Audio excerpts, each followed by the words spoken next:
Kom ons sluit ons oor, dan bid ons saam. Heilige Here, net soos hierdie mense in hierdie video kom ons vanoggend, elkeen van ons met ons eie omstandighede. Elkeen op 'n ander plek in ons lewens, 'n unieke plek in ons lewens waar ons voor U staan. En ons kom buig voor U. Dankie Here dat U wat heilig en verhewe is, naby is aan die wat arm van gees is. Dankie dat ons hier uit Matteus 5 uit kon lees, en opnuut weer dit kon bevestig, dat U die God is wat U kinders, U kerk, bystaan, help, dra.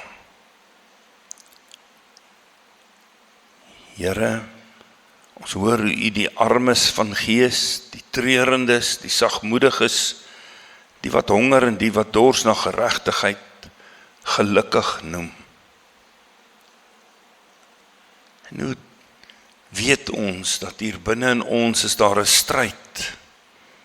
'n Stryd met hierdie beginsels.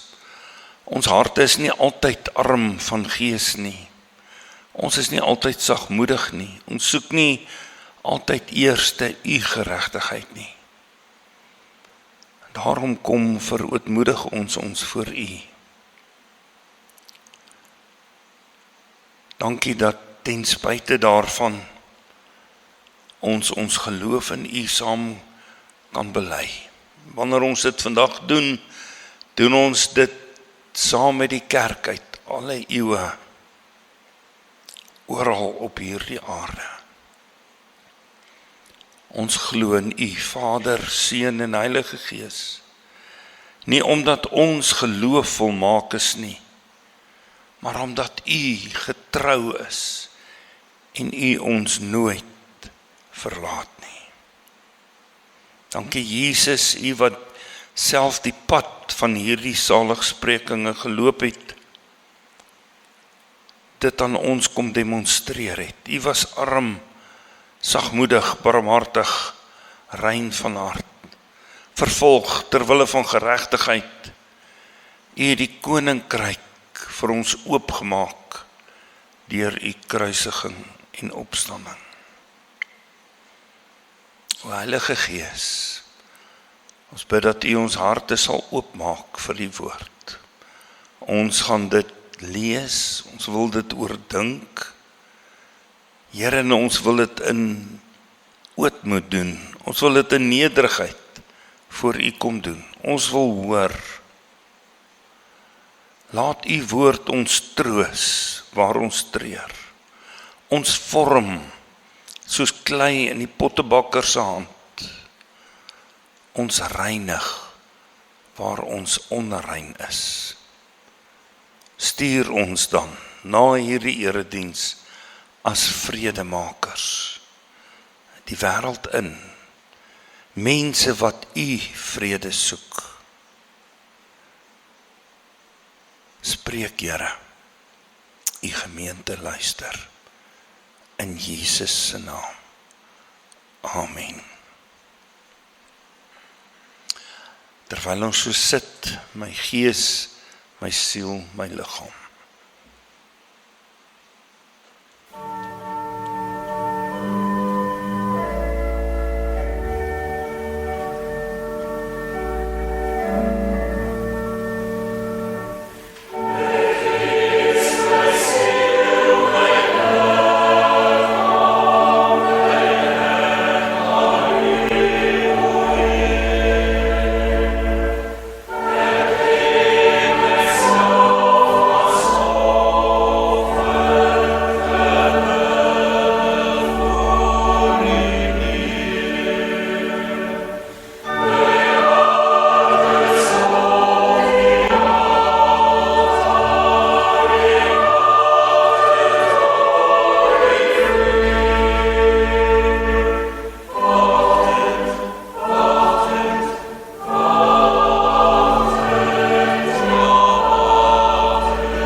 kan die Bybels oopmaak. Ons gaan lees uit Markus 9 vers 22 tot 33. Nee, ekskuus, ek het hier verkeerd. Markus 9 vers 30 tot 37.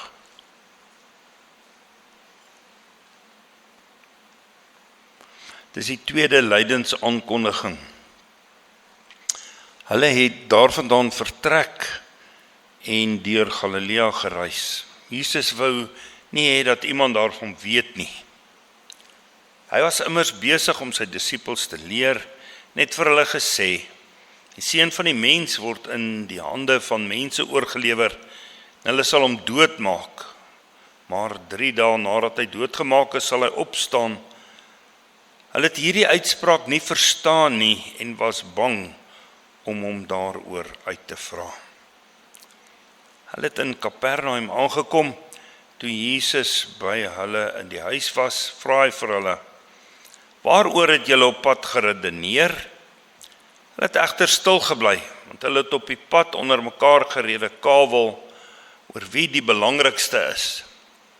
Nadat hy gaan sit het, roep hy die 12 en sê vir hulle, as iemand eerste wil wees, moet hy laaste van almal en almal se dienaar wees. Hy het 'n kindjie geneem en hom tussen hulle laat staan. Hy neem hom toe in sy arms en sê vir hulle, wie een van hierdie kindertjies in my naam ontvang, ontvang my. En wie my ontvang, ontvang nie my nie, maar hom wat my gestuur het. Tot daar, ons skriflesing.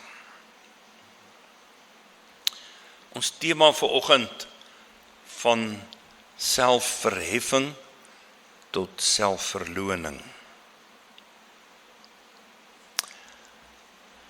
In 'n klein dorpie was daar 'n hoërskool met 'n groot bord in die skoolsaal. Elke jaar aan die einde van die jaar is daar name opgeskryf. Ons almal ken daardie groot borde in die skoolsale. Hoofseun, hoofdogter, beste akademiese presteerder, topsportman, sportvrou, kultuurleiers. En wanneer jy in die saal instap, kan jy nie anders as om dit raak te sien nie. Jy kon dit nie mis nie. Goue letters, groot name, applaus, foto's, oral in die media. Een jaar het 'n nuwe skoolhoof oorgeneem. En na die prysuitdeling het hy gesê, volgende jaar gaan ons nog 'n bord bysit. Kinders was so opgewonde, nog pryse, nog erkenning. Maar toe die volgende jaar aanbreek, was die nuwe bord anders. Boaan het daar gestaan, onsigbare helde. Daar was geen foto's nie, geen goue letters nie, net eenvoudige name.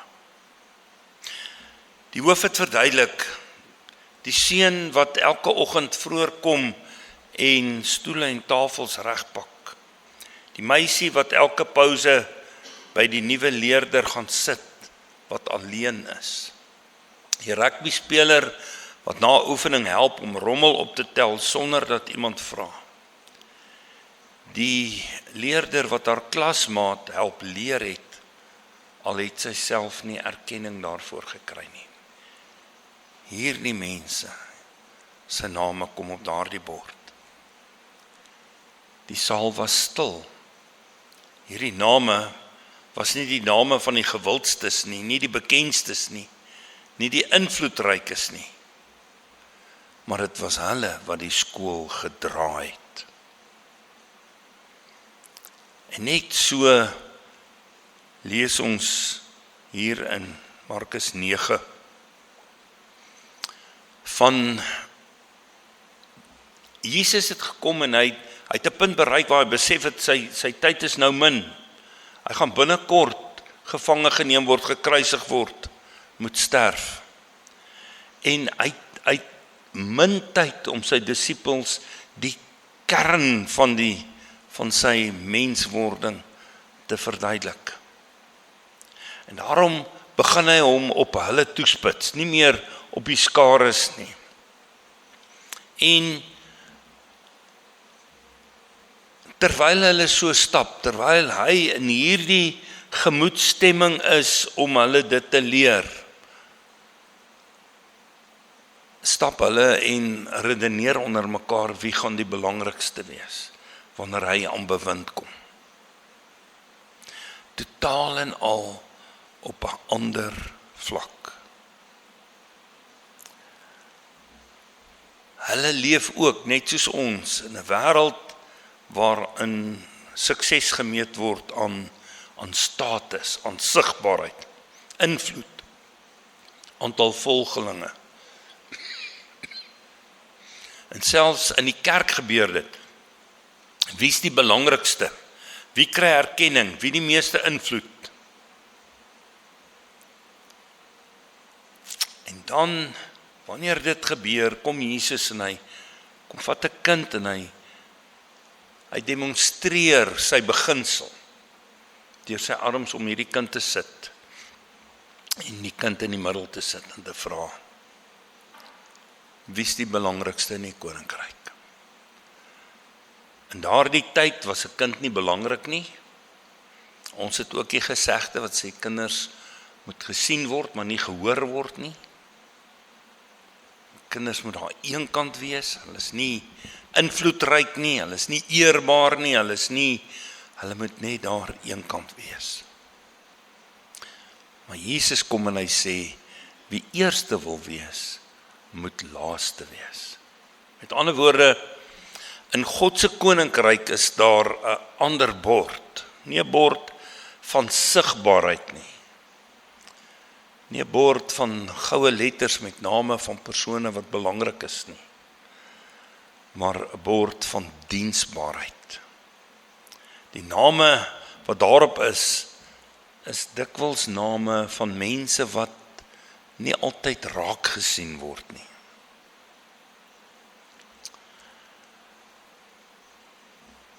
Die seun van die mens word oorgelewer.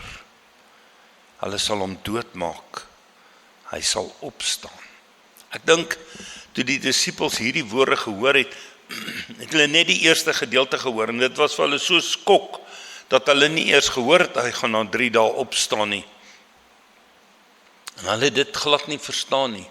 Hulle het net gehoor, hy moet ly, en hulle sal hom doodmaak, en hulle het dit nie verstaan nie, en omdat hulle dit nie verstaan het nie, was hulle bang om hom te vra. En dit het afstand geskep tussen hulle en Christus.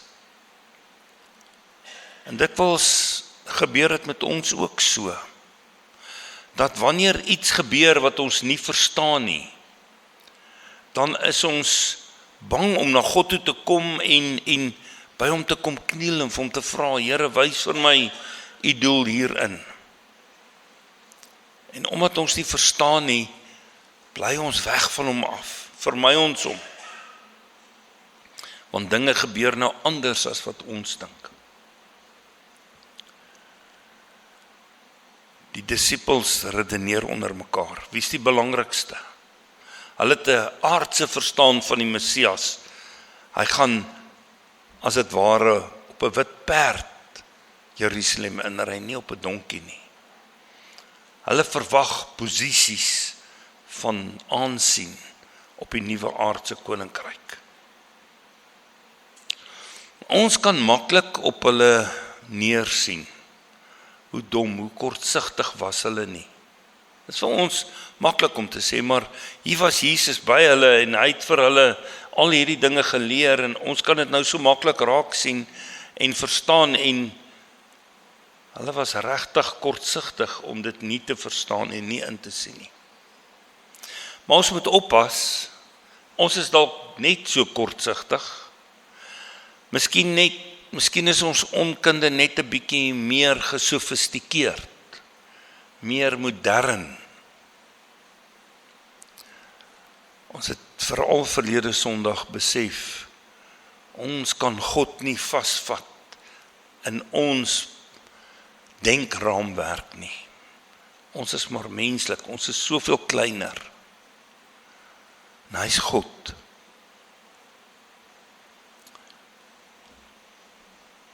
Jesus kom en hy herdefinieer belangrikheid.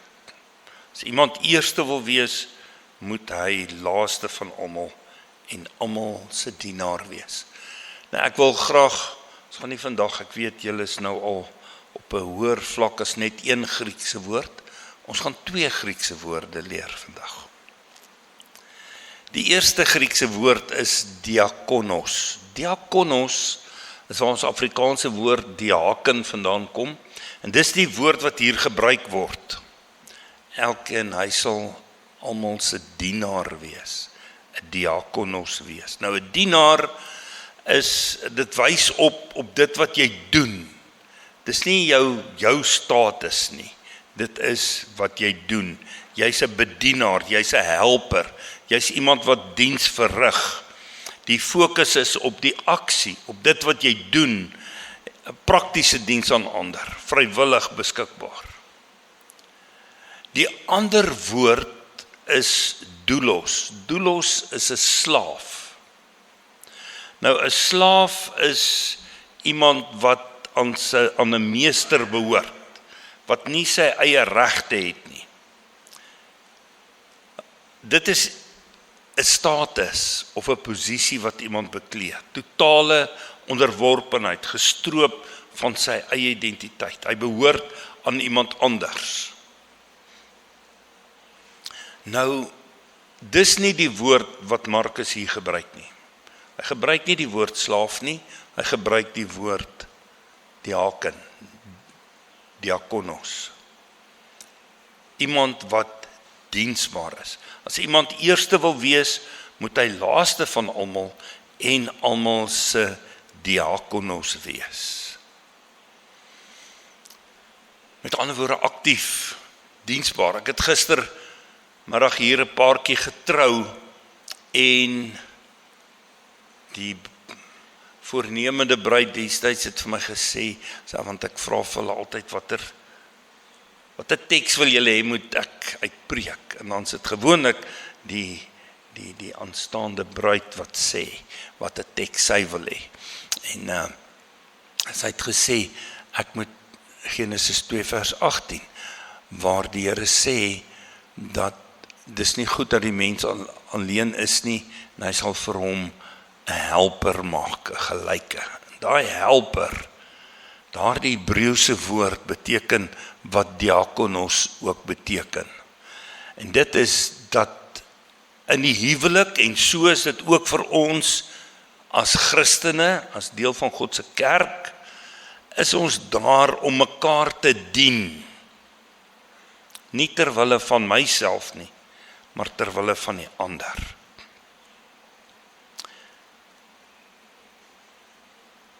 Interessant genoeg, in Markus 10 vers 45 kry ons 'n kombinasie van hierdie 2 idees. Luister mooi.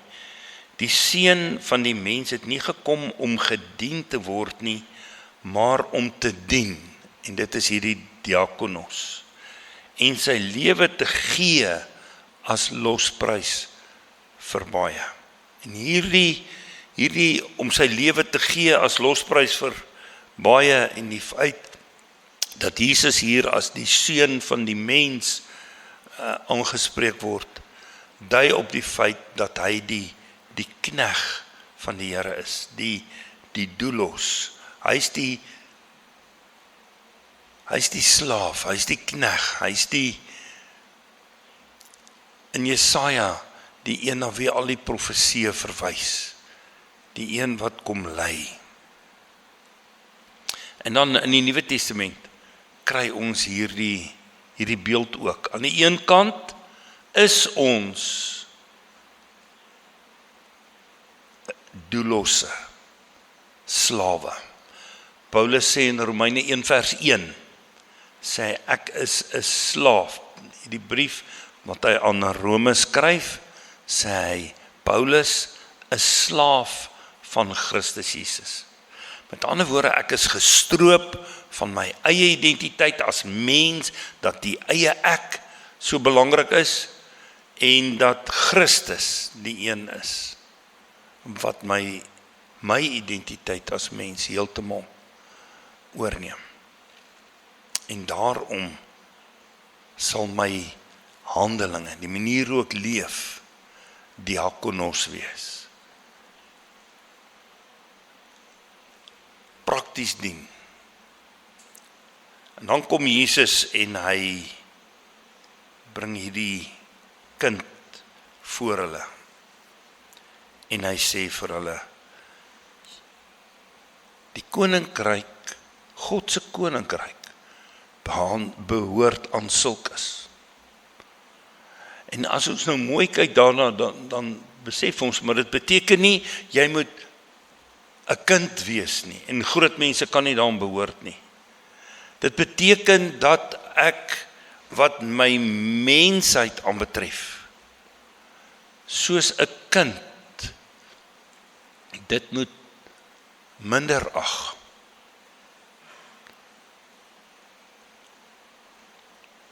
Kinders het nie status gehad nie. Hulle was afhanklik en gering. Wie een van hierdie kindertjies in my naam ontvang my. Dit beteken om die geringe te verwelkom, om die onbelangrike raak te sien, om die afhanklike te waardeer. Dit is belangrik. Jesus identifiseer homself met geringes, nie met die belangrikes nie. Hy het gekom, wanneer Johannes die Doper daar in die gevangenis is, en hy stuur een van sy disippels na Jesus toe, en hy vra, is u die Messias wat sou kom? Dan sê Jesus vir hom, kyk wat gebeur rondom jou. En dan sê die geringes, die slawe, die gevangenes, die wat te nagekom word, wat God se koninkryk beleef. In die kerk gaan dit nie daaroor dat ek gesien moet word nie. Dit gaan daaroor dat ek as sy dienskneg ander moet bedien.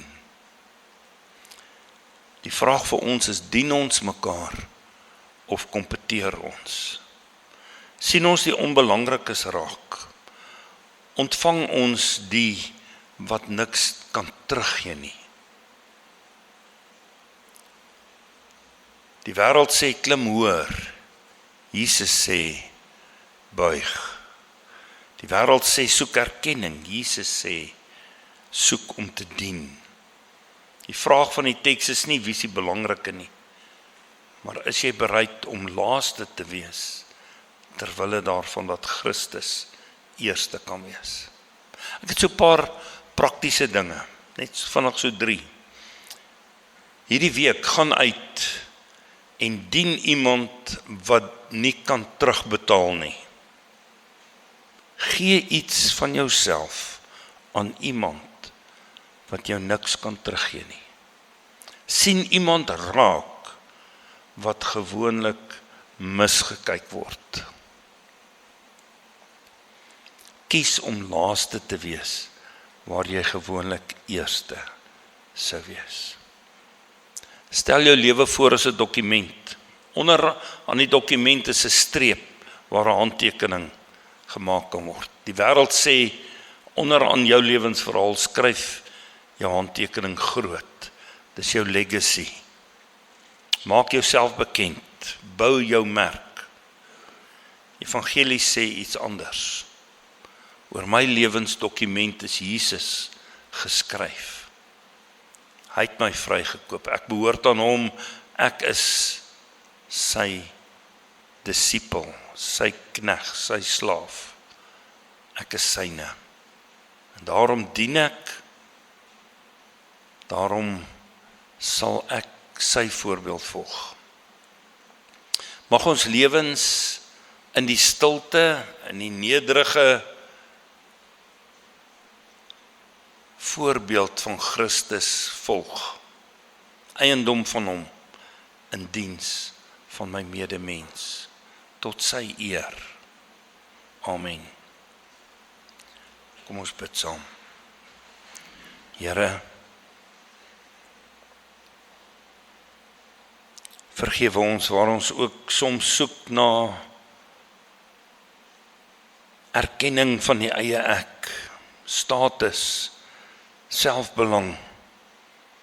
Vergewe ons waar trots ons harte insluip en ons laat vergeet dat U koninkryk anders werk. Vorm ons in U gesindheid. Leer ons om te vra, wie kan ek dien? Soos U hierdie kind in die disippels se midde geplaas het, teken van afhanklikheid, nederigheid en vertroue. Wil ons bid dat U ons sal help, elkeen van ons, om met kinderlike geloof en afhanklikheid op U te vertrou. Ons bid vir ons huwelike, vir ons gesinne, vir ons gemeente. Laat ons mekaar nie as mededingers sien nie, maar as mededienaars. Laat ons nie veg vir 'n posisie nie, maar buig om voete te was. Laat ons nie bou aan ons eie naam nie, maar aan U koninkryk. Here, maak ons groot in U oë, deur ons klein te maak in onsself. Ons gee onsself weer aan U oor. Gebruik ons, vorm ons, lei ons. In die wonderlike naam van Jesus. Amen.